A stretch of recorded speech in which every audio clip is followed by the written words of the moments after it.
Hello दोस्तों, नमस्कार, आदाब, सत श्री अकाल। आज आप लोग के लिए एक नया केस लेकर के आया हूँ। हर रोज़, हर दिन, हर एक केस नया होता है। ये जो केस आप जो देख रहे हैं, इसका डायग्नोसिस किया जा रहा है।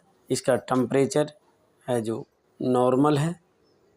और ये देखिए वल्वल लिप्स जो है, ये नॉर्मल जो है वल्वल लिप्स। जब भी आप खोले तो नॉर्मल आपका पिंक और गुलाबी आपको दिखेगा पूरी तरह से। और ये देखिए इसका बॉडी कोट देख रहे हैं। डायग्नोसिस आपको किस तरह करना है, अगर आप कोई भी केस देखते हैं तो डायग्नोसिस आप पूरी तरह से करें। बीच में खड़ा होकर के दोनों साइड जो है हाथ को एक आगे एक पीछे की ओर लेकर जाएं, ताकि बॉडी कोट का सही से। ये डिहाइड्रेशन चेक करने का तरीका। और ये देखिए डिहाइड्रेशन, जैसे ही मैं स्किन खींच करके छोड़ रहे हैं, वो पूरी तरह से सिकुड़ा हुआ रह रहा है। और ये देखिए लिम्फ नोड भी यहाँ पर चेक करना है आपको कि लिम्फ नोड एलार्ज तो नहीं है, कहीं बढ़ा हुआ तो नहीं है। और ये देखिए आई म्यूकस मेम्ब्रेन चेक करना है। ये देखिए डायग्नोसिस बहुत ज़रूरी है पशुओं की डॉक्टरी में। अगर आपकी डायग्नोसिस बेहतर है तो रिजल्ट भी बेहतर आएंगे। अगर आपकी डायग्नोसिस सही नहीं है तो रिजल्ट सही नहीं आएंगे। दोनों साइड से आपको बॉडी कोट देखना है। और ये देखिए, तो इस तरह करके आपको डायग्नोसिस करना है। कान को नीचे से ऊपर की ओर छू करके देखना है। कभी कान आपका आधा ठंडा आधा गर्म होता है। शरीर का बॉडी कोट भी आधा ठंडा आधा गर्म होता है, लेकिन ये बहुत ही कम देखने को मिलता है कि आधा ठंडा आधा गर्म। ज़्यादातर आपको नॉर्मल ही देखने को मिलेगा। और डिहाइड्रेशन भी था इस पशु को, इसको फ्लूइड दिया जा रहा है। डिहाइड्रेशन को कम करने के लिए आपको फ्लूइड देना बहुत ही ज़रूरी है। इसमें डायग्नोसिस करने पर, देखने पर ऐसा लग रहा है कि ये नॉर्मल केस है। कोई भी केस नॉर्मल नहीं होता है। अगर नॉर्मल केस है तो अपने आप ठीक भी हो जाता, या कोई बैक्टीरियल रहता तो इसे एंटीबायोटिक वगैरह इस्तेमाल किया गया था, उसी से ठीक हो जाता। लेकिन यह पशु जो है नहीं ठीक हो पाए, और ये IV सेट इसको लगा दिए। और इसमें मेडिसिन का इस्तेमाल किया जा रहा है। इस पशु को एक और बात है कि इसका ब्लड, गोबर, पेशाब सभी चेक करवाया गया और उसके अनुसार इसका दवा भी चलाया गया, लेकिन कोई रिजल्ट नहीं आया। और ये 10 दिन से पशु लगातार डलनेस होते जा रहा है, शरीर इसका कमज़ोर होते जा रहा है और दूध लगातार घटते जा रहा है। मैं बार बार बोलता हूँ कि डायग्नोसिस में आपकी आंखें तेज़ होनी चाहिए, आपकी आंखें अल्ट्रासाउंड की तरह काम करना चाहिए, हाथ एक्सरे की तरह काम करना चाहिए। और जो दिमाग है वो पूरी गाय को जो है वो डायग्नोसिस करना चाहिए। पशुपालक से इसमें हिस्ट्री लिया तो उन्होंने बताया कि इसका मैंने ब्लड, गोबर, पेशाब टेस्ट करवाया और उसके अनुसार दवा भी चलाया, लेकिन कोई सुधार नहीं हुआ।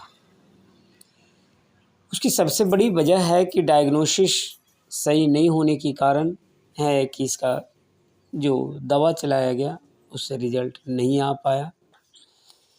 अगर ब्लड टेस्ट में न्यूट्रोफिलिया अगर बढ़ा हुआ है तो आपको ये डायग्नोसिस करना होता है कि न्यूट्रोफिलिया किस कारण से बढ़ा, या लिम्फोसाइट किस कारण से बढ़ा, या मोनोसाइट किस कारण से बढ़ा, या एसोफिल किस कारण से बढ़ा।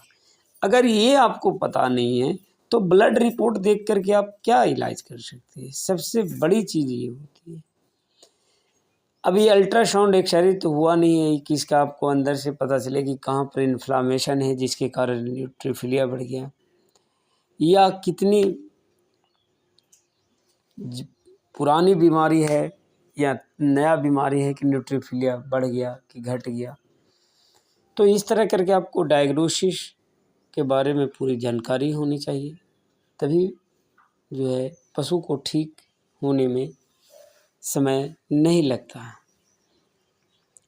इस पशु को डायग्नोसिस किया और ये ब्लड प्रोटोजोअल बीमारी था, जो इसका ब्लड टेस्ट में नहीं आया।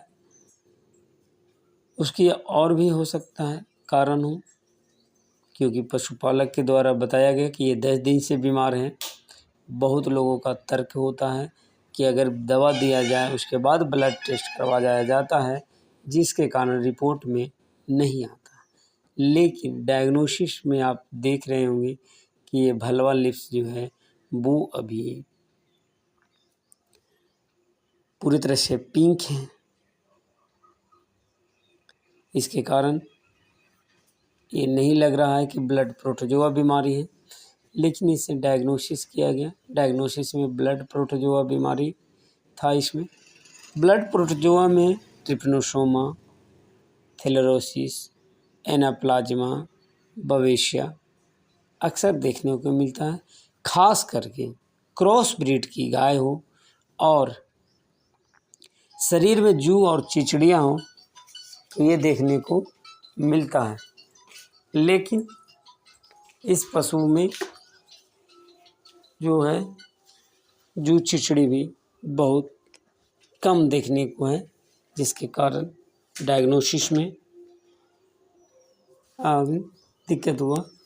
ये पशु को ट्रिपनोसोमा था, जिसके कारण शरीर का जो ग्लूकोज है वो कम हो गया, क्योंकि ट्रिपनोसोमा एवंसाई नामक जो प्रोटोजोआ होता है वो शरीर का ग्लूकोज खाता है, जो चीनी होता है उसे खा जाता है, जिसके कारण शरीर में डिहाइड्रेशन हो जाता है और पशु धीरे धीरे हल्का हल्का इसमें चारा खाता है और धीरे धीरे खाना बंद कर देता है।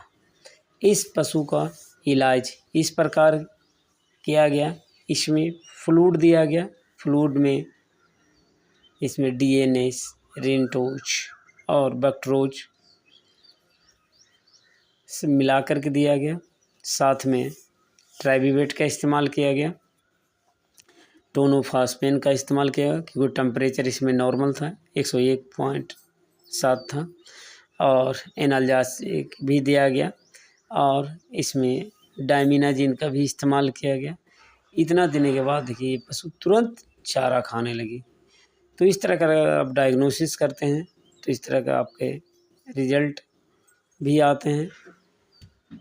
और इसको फॉलोअप के रूप में सेकेंडरी इन्फेक्शन के लिए भी इसमें 3 दिन दवा दिया गया है, जिसमें एंटीबायोटिक का इस्तेमाल किया गया, साथ में कॉन्सिप्लेक्स का इस्तेमाल किया गया और CPM का इस्तेमाल किया गया। इस तरह की अधिक जानकारी चैनल को सब्सक्राइब और लाइक करें। धन्यवाद।